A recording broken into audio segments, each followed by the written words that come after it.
एक महिला ने वजन कम करने के लिए एक कीड़े का अंडा निगल लिया। ये खास कीड़ा उसके द्वारा खाए गए सभी भोजन को खा जाता था। कुछ ही दिनों में वह एक खूबसूरत महिला बन गई। सजने संवरने के बाद एमी राजकुमार के लिए दुल्हन चुनने वाले नृत्य में पहुंची। जैसे ही वो हॉल में घुसी, उसके पेट में कीड़ा गुर्राने लगा। कुछ दिनों से उसकी भूख बढ़ती ही जा रही थी, लेकिन नृत्य शुरू हो चुका था, इसलिए उसे अपनी भूख को दबाना पड़ा और पहले स्टेज पर अपना हुनर दिखाना पड़ा। उसकी माँ पीछे से उसे एक रस्सी से पकड़े होने का नाटक कर रही थी, जबकि वो बिल्ली की तरह प्यारी आवाजें निकाल रही थी। उसकी सुडौल काया और प्यारा चेहरा दूसरे रईसों को मदहोश कर रहा था, लेकिन राजकुमार के चेहरे पर कोई बदलाव नहीं आया। जब सभी राजकुमारियां अपना प्रदर्शन कर चुकी तो वे सभी एक पंक्ति में खड़ी हो गई। राजकुमार के आज रात के नृत्य साथी को चुनने का इंतजार कर रही थी। राजकुमार को धीरे धीरे पास आते देख एमी का दिल तेजी से धड़कने लगा। अचानक वो रुक गया और वास्तव में एमी की ओर देखा। शांत राजकुमार भी एमी से आकर्षित हो गया था और वास्तव में उसे एक साथ नृत्य करने के लिए हाथ बढ़ाया। एमी को जो कुछ भी सामने हुआ उस पर विश्वास नहीं हो रहा था। जैसे ही संगीत बजा, एमी राजकुमार के आलिंगन में खो गई। लेकिन सभी को हैरान करते हुए एक नकाबपोश महिला अचानक हॉल में घुस गई। रहस्यमयी आभा ने तुरंत सभी का ध्यान अपनी ओर खींचा और राजकुमार भी एमी को छोड़कर सीधा उस महिला की ओर चला गया, जैसे कि वो अपने होश खो चुका हो। उसके मुंह से निकला हुआ शिकार ऐसे ही उड़ गया। एमी बहुत गुस्से में थी। उसके पेट में कीड़ा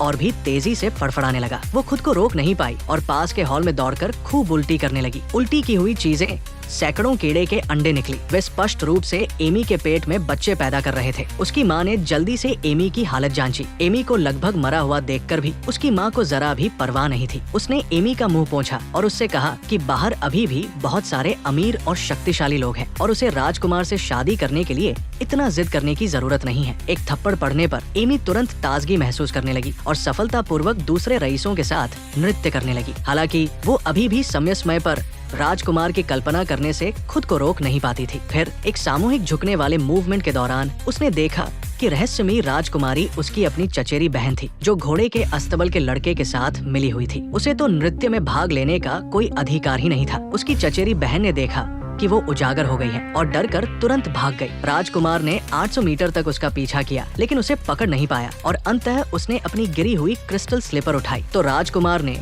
अपने पूर्वजों के विरुद्ध एक निर्णय लिया। उसने क्रिस्टल स्लीपर उठाई और सभी को बताया कि जूते का मालिक वही होगा जिससे वो शादी करेगा। एमी का दिल गुस्से से फट रहा था। वो घर वापस आई और वाकई में अपनी चचेरी बहन को वही पाया। उसने सुअर काटने वाली चाकू उठाई और अपनी चचेरी बहन को दूसरी क्रिस्टल स्लीपर देने के लिए मजबूर किया। जंगली सुअर जैसी असाधारण युद्ध क्षमता पर निर्भर करते हुए एमी ने सफलतापूर्वक उसके पैर से बचे हुए जूते छीन लिए। अब वो आखिरकार राजकुमार का दिल फिर से जीत सकती थी। एमी ने जूता पहना, लेकिन ये देखकर हैरान रह गई कि उसका 41 नंबर का पैर इस जूते में फिट नहीं हो रहा था। करीब से देखने पर जूते में पैर की उंगली की दूरी थोड़ी ज्यादा थी। एमी तुरंत हंस पड़ी। उसने बगल से सुअर काटने वाली चाकू उठाई, जूते और अपने पैर को एक साथ रखा और चाकू से अतिरिक्त हिस्से को पहले रेखांकित किया। फिर वो कुर्सी पर आई और चाकू उठाकर सीधे अतिरिक्त पैर की उंगली काट दी। बस एक पैर काटने से ही वो बेहोश हो गई। उसकी माँ ने ये देखा और बहुत विचारशील थी। उसके बेहोश होने का फायदा उठाते हुए उसने दूसरे पैर को भी काट दिया, जिससे एक आदर्श समरूपता बन गई। इस तरह एमी के पास वे छोटे पैर थे जो क्रिस्टल स्लीपर पहन सकते थे। राजकुमार घर घर जाकर खोज रहा था और जल्द ही एमी के घर आ पहुंचा। उसने अपने हाथ में क्रिस्टल स्लीपर उसके पैर पर फिट कर दी। फिटिंग 100% थी। राजकुमार खुशी से उछल पड़ा। इतनी कठिनाइयों के बाद